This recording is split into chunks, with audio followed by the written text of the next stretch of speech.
मोदी की तो जाली डिग्री है, जाली सभी कुछ है। तो उसने सुपारी ले ली है बस देश की, और क्या है। हो सकता है कि उनको किसी बीजेपी वाली ने किसी ने नियुक्त करके कोई पैसा दे के ये शरारत करने के लिए भेज दिया हो।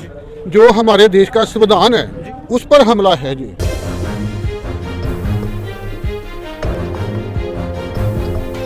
कहाँ से आए हैं आप? सबसे पहले मैं जानने की कोशिश करूँगा, कहाँ से आए हैं? मैं अमृतसर से हूँ जी। नाम क्या है आपका? मेरा नाम बेअंत सिंह जी। मैं आपसे जानने की कोशिश करूंगा कि एक युवक को मार के लटका दिया जाता है, उस बात से कितना इत्तेफाक रखते हैं? तमाम जो आरोप हैं वो सिखों पे लग रहे हैं, उसके बारे में कुछ विस्तार से बताइए हमें। जी। जो सिखों की बात आप बोल रहे हो तो उसका जो अभी तक बैकग्राउंड, वैसे तो ये लंबी चौड़ी बात है, जांच का विषय जी। इसकी जो असलियत है वो तो देर बाद आएगी जी। पर जितनी अब तक जानकारी मिली है कि वो तरनतारन डिस्ट्रिक्ट के रहने वाला है और सिख से ही रिलेटेड है। सिक्खी की तो इसके बाद ही खत्म हो जाती है जी।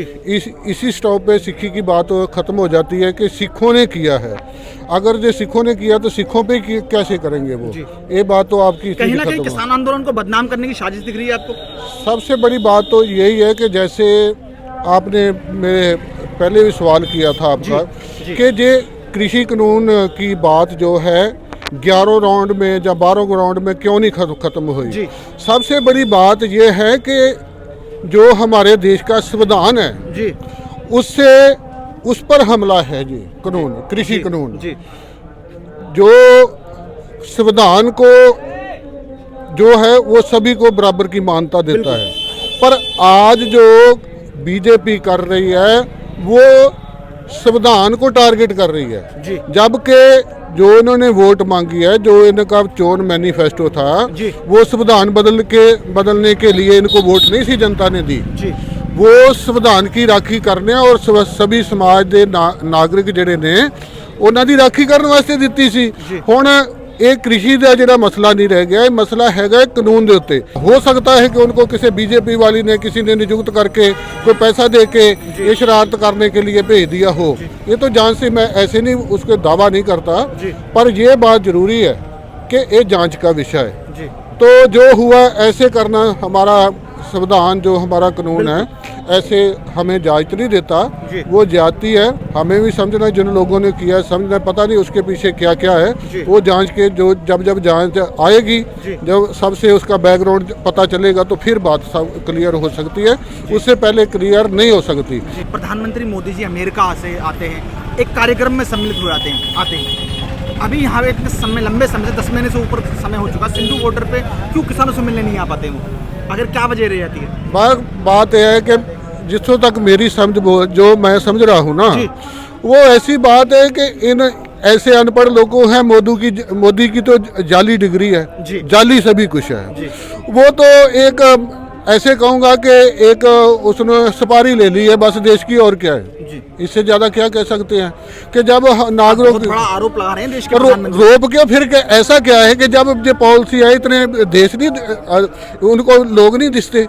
कोई बैठ के समय आज तक आप बताओ कि कितना बड़ा वो दूसरा है, कितना बड़ा इंडिया है।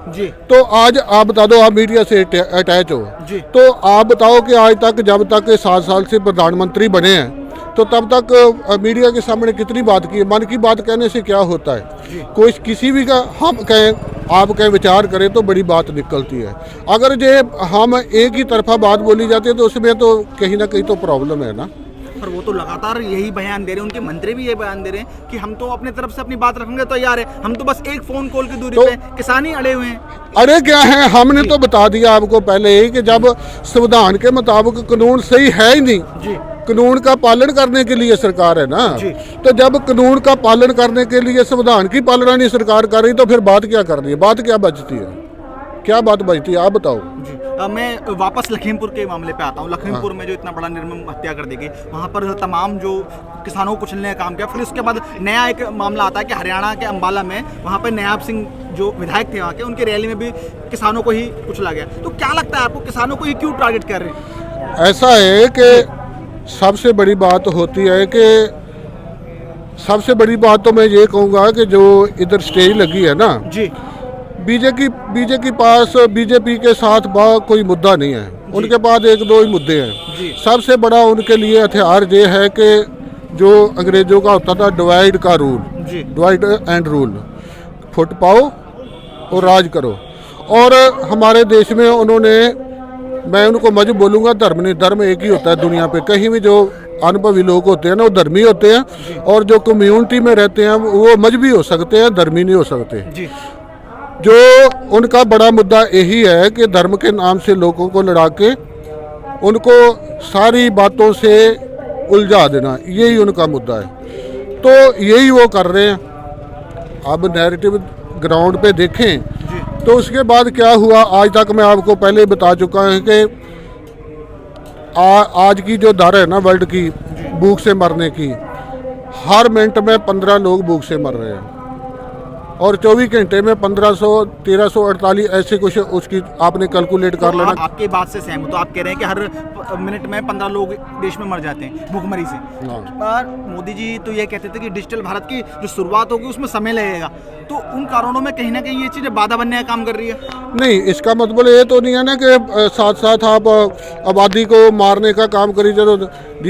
डिजिटल कैसे हो गया, हमने तो पहले ही आपको बोल दिया कि इस नैरेटिव को देश से या स्टेट से जोड़ के नहीं देखा जाएगा, इसको पूरे वर्ल्ड की कारपोरेट और जो आपको पहले बताया UN, वर्ल्ड बैंक, वो सभी का उसका विचार करेंगे, तो तब इसका सभी का जवाब निकलेगा। ऐसा नहीं है कि हमने बोल दिया उसने बोल दिया, ऐसा नहीं चलेगा। बहुत बहुत धन्यवाद मेरे साथ जुड़ने के लिए। तो देखा आप लोगों ने कि जैसे कि यहाँ पर तमाम जो लोग हैं वो इसी तरह के अपना वक्तव्य रखते हुए बता रहे हैं कि जो किसान आंदोलन है वो इस वक्त आंदोलन अपने उस मुद्दे पर आ पहुंचा है कि जहाँ पर सरकार वो कोई भी मांग सुनने को तैयार नहीं है।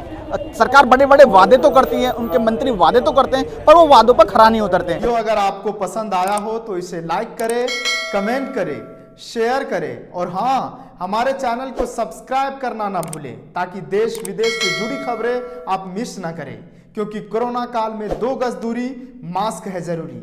नमस्कार।